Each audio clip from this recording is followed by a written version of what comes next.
Hello, Suzanne, Sue, and Psych 201 committee. I've created this video because, well, frankly, I would really love for you to give us another shot, but doing it a little bit differently this time. Um, Realizing that Huffman was not the right choice for you. Um, I couldn't take no as an answer and just leave it because I know how strong Wiley is on the psychology side.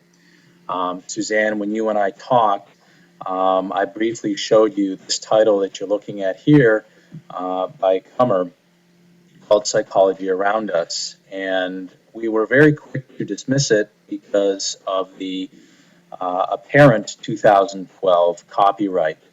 Um, when I dug back and looked at the actual copyright of the book itself, as it turns out, you can see here that the copyright is in fact 2013.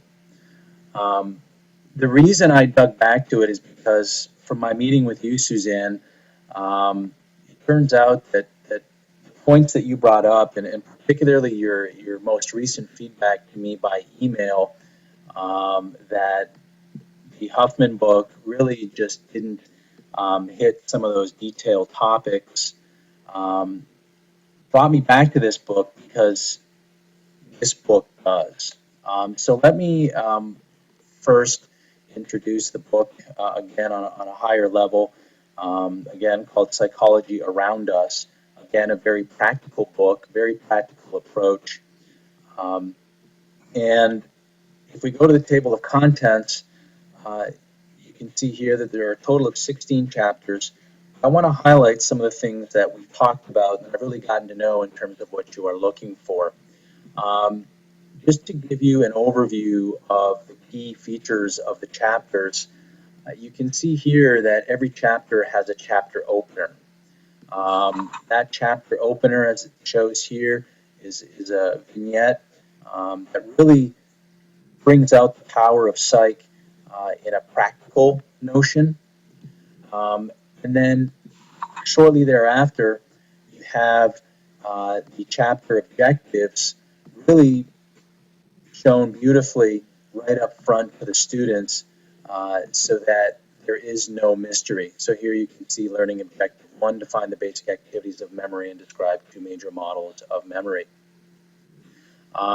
There's also a before you go on section, which tests the student knowledge of what they've read and gets them thinking before they get back to the dorm room.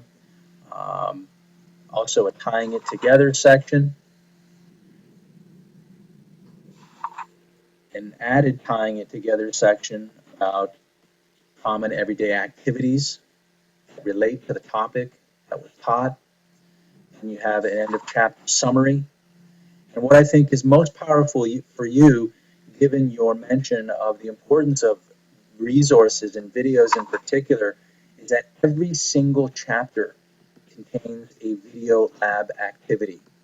You can see for this particular chapter, the video lab exercise, which part of the other resources within Wiley Plus deals with, in this case, flashbulb memories. And these are exercises that ask students to work through them and then assess their understanding of the topic at the end of each chapter. So again, very powerful videos at the end of each chapter that you can work with and students can work with.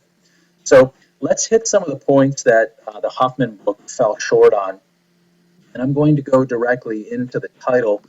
You can see here, Suzanne, you mentioned that it was critical for you guys to have a robust chapter 1 on Introduction to Psychology. You can see here, this chapter 1 is that robust chapter to Intro to Psych, separated out from research methods. So if I were to go into chapter 1, as it loads, you have a very nice overview of that introduction, but then more importantly, goes into details that you would expect to see in an introductory chapter. And I'm just quickly going to flip through, talking about the Greeks, Aristotle, some of your classic psychological pioneers, if you will. The founding of psychology talks about structuralism, functionalism, Gestalt psychology, and then brings it right back to 20th century approaches. And then if we go to chapter two then gives you that psychology as a science right up front, and you can see here the scientific method. So this is that separate chapter that we were lacking in Huffman. Now you have chapter one, introduction, separated from chapter two, and you've got your scientific method right here, a nice coverage of the scientific method together with your bolded words, highlighted words before you go on section, goals of psychology, values of psychology, really giving the students a good focus on what the research of psych is all about.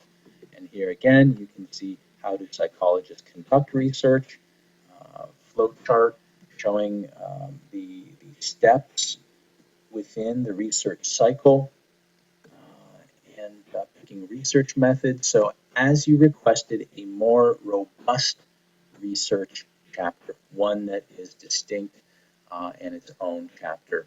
The other thing you mentioned, Suzanne, that Huffman didn't deliver on is the details, for example, in the fourth chapter of neuroscience. So I'm going to skip right to chapter 4. You talked about some of the ions. My guess was that you were referring to the action potential. So again, here you can see a detailed coverage of the action potential, describing the flow of the ions in and out of the membrane, potassium, sodium, and really providing some really nice yet simple graphics. But they are getting into the details, the proteins, nodes of Ranvier, and providing that piece that was lacking in the Huffman text. Also talked with Chris Brill. He mentioned that the current chapter in Schachter for sensory and perception is a bit touchy-feely. I'm going to show you the sensory and perception chapter here, and you'll see that is very much scientific, research-based, but at the same time, it is done in a way that is readable for the students, that is understandable, and provides that more scientific approach, less touchy-feely, so limits of senses, thresholds, and so on.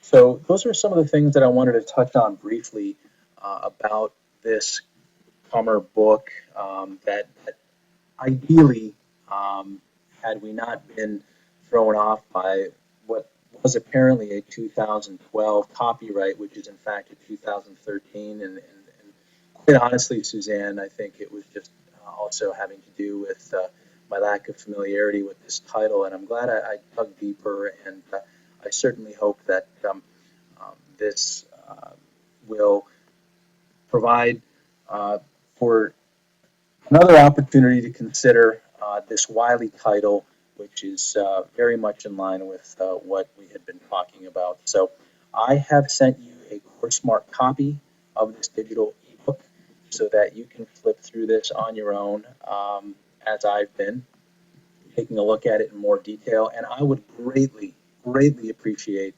the opportunity for serious consideration of this title and addition in your short stack as a result. So thanks, Suzanne, and can't blame you for trying. I really do appreciate your consideration here, and look forward to hearing back. So I've also sent you the link to this outline chapter, so you can take a look through it in addition to the ebook. So thank you, and look forward to hearing from you soon. Bye-bye.